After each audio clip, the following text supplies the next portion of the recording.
Hello अस्सलाम वालेकुम। जैसे कि दस्तक ड्रामे का एपिसोड 16 का टीज़र जो है वो लॉन्च हो चुका है। जैसे कि दिखाया जाता है कि ड्रामे में की जो है वो डिवोर्स हो जाती है और किरण की बहन माहम के लिए जो है वो उसके पसंदीदा लड़के फराज का रिश्ता आता है, जो कि वो लोग ये कह के आते हैं कि कबीर मामू ने बेचा है। यहाँ पर जब वो लोग आते हैं उनके मुंह से ये बात निकलती है कि लड़का और लड़की जो है वो दोनों एक दूसरे को यूनिवर्सिटी में पसंद करते हैं और मैं जो है झूठ की बिना पर जो है रिश्ता नहीं करना चाहती हूँ। और बच्चों ने जो है वो आपके डर की वजह से जो है वो कबीर मामू का नाम लिया है, जिस पर साजिद साहब को पता चलता है तो वो फ़ौरन ही माहम के रिश्ते के लिए मना कर देते हैं। यानी माहम जो है वो अपनी वालदा और वालिद दोनों से नाराज़ हो जाती है और कहती है कि मैं आगे पढ़ना चाहती हूँ, मैं कभी किसी से शादी नहीं करूँगी। जिस पर उसके वालिद ये बात सुन लेते हैं।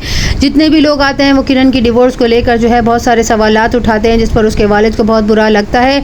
यहाँ पर फराज की वालदा जो है वो इन्हें तसल्ली देती है कि अगर किसी का हादसाती तौर पर ऐसा हो जाता है तो इसमें इतना मायूब नहीं समझना चाहिए। आपकी बेटी बहुत हिम्मत वाली और कॉन्फिडेंस है कि उसने अपने मुँह से इस बात का इजहार किया है। अल्लाह ताला इसके नसीब अच्छा करे। साजिद साहब की बहन के हवाले से जो है वो माहम के लिए रिश्ता जो आता है वो भी किरण के लिए इतना ही सवाल जवाब करते हैं, जिस पर जो है साजिद साहब को बहुत बुरा लगता है। यहाँ पर सैफ की वालदा किरण और शानी दोनों से मिलने के लिए आती है और अपनी गलती की माफ़ी मांगते हुए कहती है कि मैं अपनी बेटी ज़ारा के पास जा रही हूँ, क्योंकि फरियाल और सैफ जो है वो दोनों हनीमून पर जा रहे हैं और ये जो नई नवेली बहू आई है इसने जो है मेरा घर में रहना मुश्किल कर दिया है और मेरी बहू जो कि पसंदीदा बहू थी उसको और शानी को दोनों को घर से निकाल दिया। बेटे की माँ होना कोई फ़ख्र का एहसास नहीं है। बेटे की तरबियत जो है वो बहुत मायने रखती है, क्योंकि बेटे की तरबियत ऐसी करनी चाहिए कि वहाँ आने वाली को जो है इज़्ज़त भी दे सके और मर्तबा भी दे सके। अल्लाह ताला तुम्हें और तुम्हारे बच्चे को जो है खुशियाँ नसीब करे। और उससे माफ़ी मांग कर वो चली जाती है।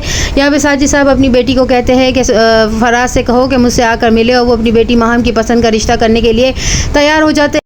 किरण अपनी इद्दत पूरी करने के बाद जो है वो डिज़ाइनिंग का कोर्स कर लेती है और वो इवेंट मैनेजमेंट यानी कि शादी ब्याह की जो है वो इवेंट का काम कर रही होती है। यहाँ पर उसका बेटा जो है उसकी वालदा और उसकी बहन जो है देख रेख कर लेते हैं। यहाँ पर साजिद साहब अपनी बेटी से कहते हैं कि मैं चाहता हूँ कि तुम दूसरों की शादियाँ करने के बजाय अपनी शादी पर तवज्जो दो और अपने लिए लड़का ढूंढ लो। तुम्हारे लिए जो रिश्ता आया है मुझे वो हर तरह से परफेक्ट लगता है, तुम क्यों मना कर रही हो। जिस पर वो कहती है कि मैं ये बच्चा जो है जब मैंने सैफ को नहीं दिया तो मैं आप लोगों के हवाले करके जो है खुद अपनी शादी नहीं कर सकती। यहाँ पर वो अपने मामू से कहती है कि अबू कहते हैं कि मैं शादी कर लूँ, लेकिन अब मैं जो है शादी करूँगी तो बहुत सोच समझ कर करूँगी और अब अपनी पसंद से करूँगी।